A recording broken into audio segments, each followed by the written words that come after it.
Call me cruel, call me heartless, whatever you want to call me, but knowing the actions of this individual, I do not feel bad at all. Now, I am a firm believer that no one should be judge, jury, and executioner, but I am also not an absolutist when it comes to that specific rule. I also believe that if necessary, if cops have no other alternative, they need to take lethal force against a criminal. Why? Because the criminal is a threat to society. And the longer they're allowed to live, the more danger they pose towards the society. So, for the man, the leftist who was accused of murdering a Trump supporter, I do not feel bad that authorities killed this man. Because, like I said, he took a life. Now, like I said, I do believe that cops need to show some restraint. But when it's a known criminal, I think that at the point when they start showing lethal behaviors or lethal intentions, I think the cops should level the playing field. If the criminal has no problem taking lethal action against federal authorities, or in this case, authorities in general, why should the cops do the same? I mean, after all, the cops also have families to go home to. I mean, I'm pretty sure the officers I'm pretty sure the officers are literally telling their loved ones, say, "Hey, I might die today, and I'm glad that I'm gonna die." No, every time when an officer goes and puts on his uniform, his life is in danger from people like the far leftists to responding a call. You never know.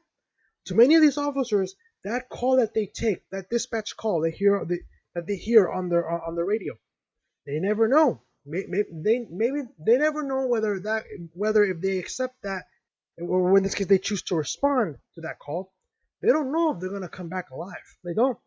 Things never go the way we plan. Trust me. Even when we do plan things out, we don't know how things are gonna turn out. You can have a plan, just don't expect it to go the way you want it to be. For example, I had a plan when it comes to what I want to be, but I'm also aware that it might not always turn out the way I hoped it would turn out. So for these officers, like I said, knowing that this leftist was murdered a Trump supporter, I can understand why the cops did it. I can understand why the authorities killed this far left extremist, and I do not feel bad at all. Justice, I would say. Now, granted, like I said before, justice can be confused for vengeance, and if such action can take place, then we can only seek more justice, right? We can only seek more vengeance. But we seek justice in the name of vengeance, and we will only continue to look more and more and continue to look for more vengeance until we have a complete cycle of hatred. And like I said, I do not feel bad for the passing of this person. But let's read the story. Authorities kill far-left extremists accused of murdering Trump supporter in Portland, report says. Law enforcement officials reportedly killed 48-year-old Michael Forrest Rinoel, I think you pronounce it Rinoel, an Antifa and Black Lives Matter extremist on Thursday night when they closed in to arrest him for allegedly murdering a right-wing protester in Portland. Officials said that Rinoel was killed during the encounter in Lacey, Washington, southwest of Seattle, where a federal fugitive task force moved to apprehend him. The New York Times reported an arrest warrant had been issued by the police earlier Thursday. The news came after Vice News teased out a clip on Thursday afternoon of an interview that they did with Rinoel. Lots of lawyers suggest that I shouldn't even be saying anything, but I feel it's important that the world at least gets a little bit of what's really going on because there's been a lot of propaganda put out there. Rinoel said, "I had no choice.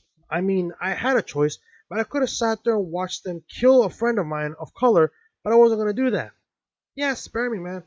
Literally, if you look at the video, the guys are going to say, we got a couple right here, we got a couple right here. You guys were hunting for these people. You guys were hunting supporters. You expect me to believe it was self-defense? Nah, man, I don't believe it. Now, you can say, Cardinals, but maybe what if this case you are wrong?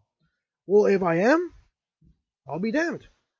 But Antifa, Black Lives Matter, they haven't had the track record to make me believe their stories. Like I said, media is saying them. They're saying that they're peaceful protesters. They're peaceful protesters. They're not doing anything wrong.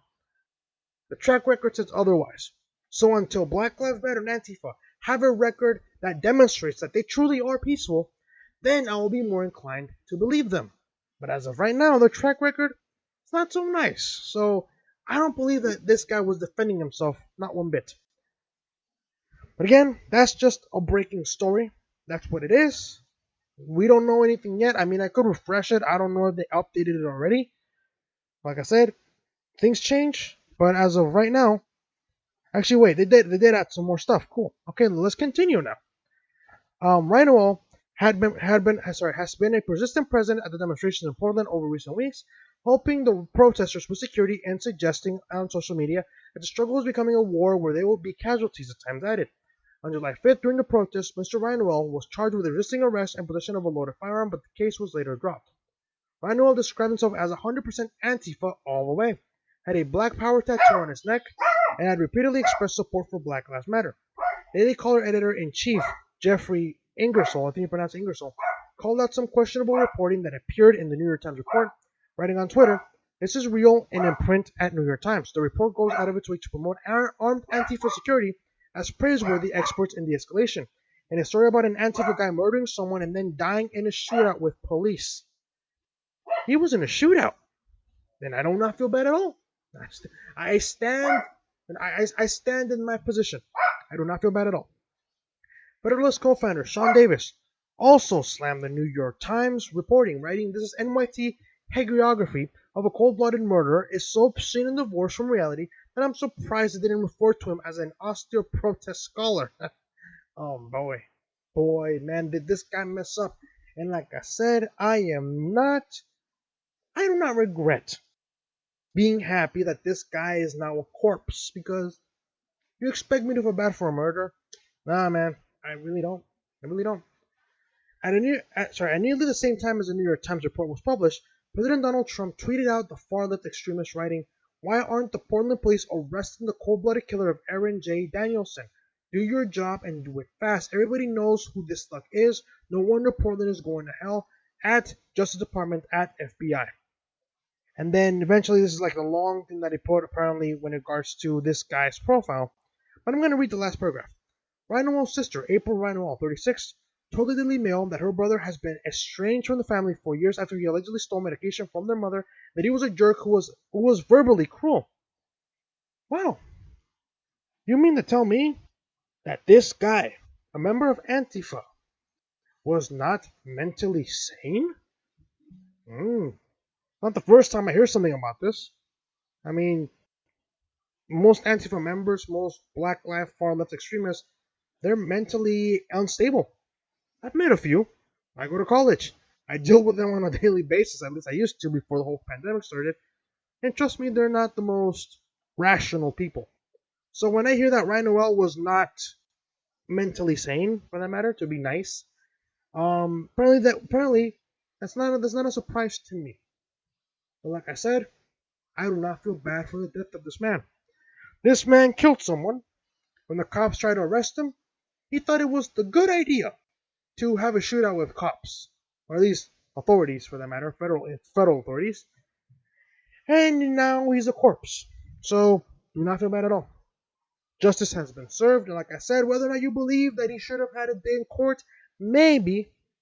But hey, like I said, I'm not an absolutist when it comes to police showing some restraint. If everything else fails, by all means, take lethal force. If restraining a person doesn't work, tasering them, or in this case, electrocuting them, for example, with a taser, doesn't work either.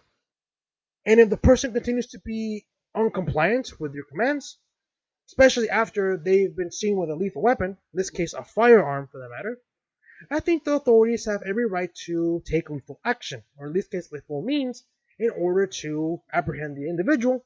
And if even with those lethal means it seems unsuccessful, if killing the person is the only option left, by all means, go on ahead. In this case, it was a shootout, and logically, the cops had to respond, and they did, with killing this man, which I am completely on board with. Let me know what you guys think in the comment section below. Do you think this man was innocent? Do you think this man was guilty? Do you think this man should have had his day in court?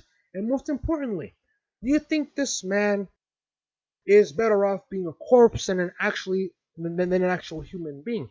Let me know what you guys think in the comment section below. If you guys like this video, like, subscribe if you're new, share this video, and I will see you guys next time.